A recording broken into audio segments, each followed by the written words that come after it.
Alright, here we are presented on day 3.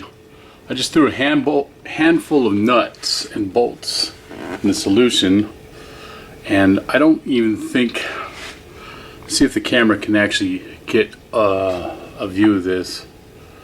I mean, this is going nuts. Here, let's just carry this over here.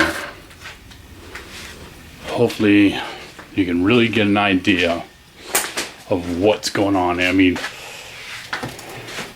it is so, you see how milky it is? Look at that. That's a light shining through it, okay?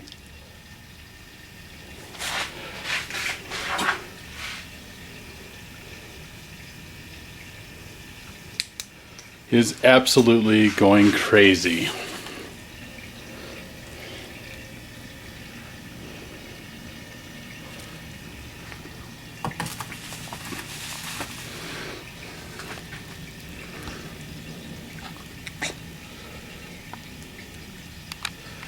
And just remember, the more this happens, the more concentrated the acid becomes. I mean, quite literally, it's taking the water out of it and it's leaving behind nothing but acid. This process does not consume the acid, by the way. All it does is strengthen it, because all it's consuming is the water by breaking it down into hydrogen and oxygen. You know, that metal is being completely tore back. Do you see this bag filling up like a bubble? My goal was to sit there and let it fill and then pinch it off and send it off over the mountain, because it is lighter than air.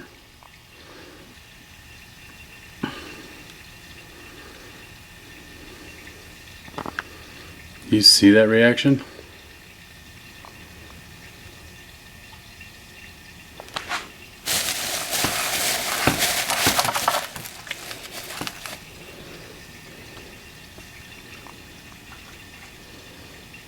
Oh, by the way, if I didn't have that bag on there, it straight will take your breath away. Just the smell of the acid.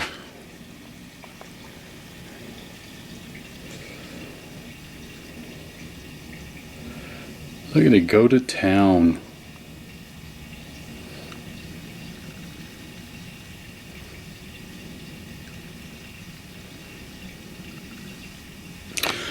So people were asking me, what are the different uses besides trying to run this, say, in a combustion engine?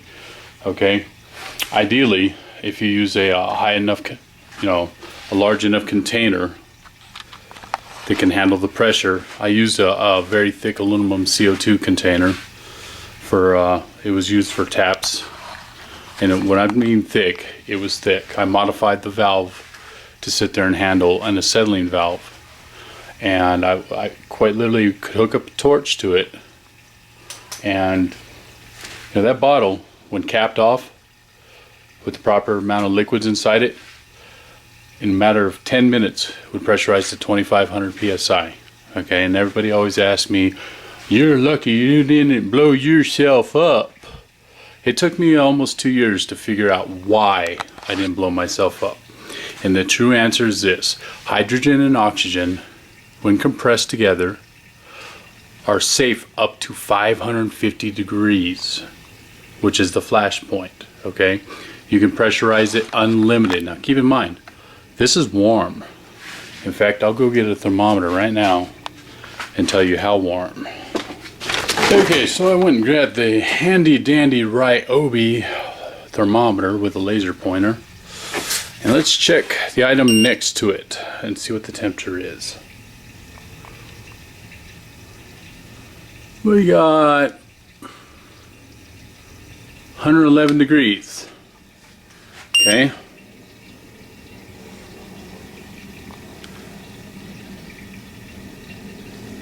Something's not right. Why is it cooler? It shouldn't be cooler.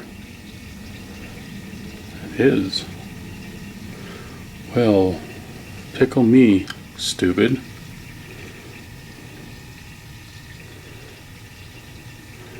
hopefully it's reflecting the light, because I'll tell you what, by touch,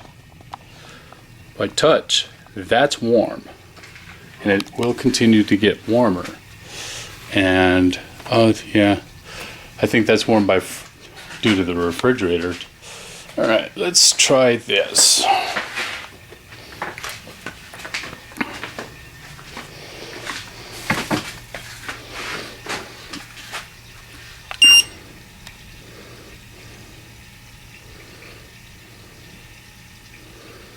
Roughly about 101 degrees, and then it jumps up 106.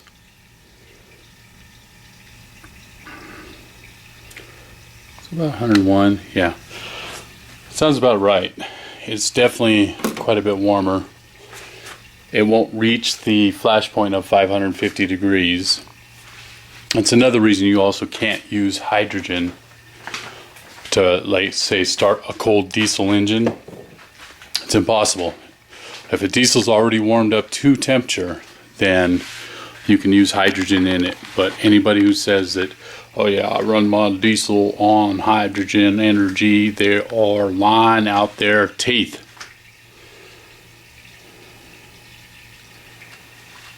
You see that? It's like a snowstorm.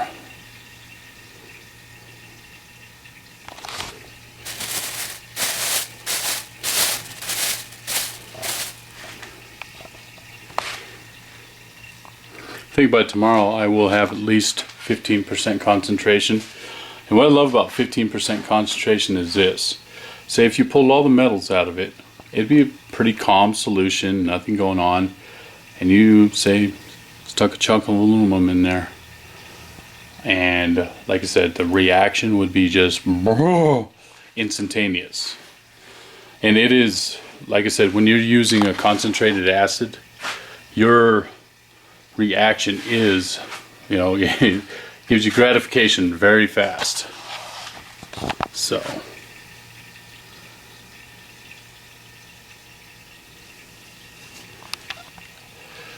and you see those tiny bubbles?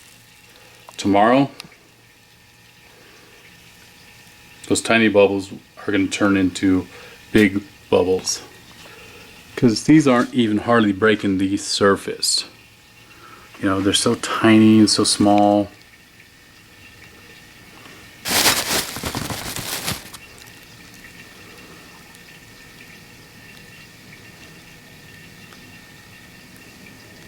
You see that? A lot of condensation's going on in there too. Another thing to be warned about, that condensation, don't get it on your skin. It could be a very good irritant.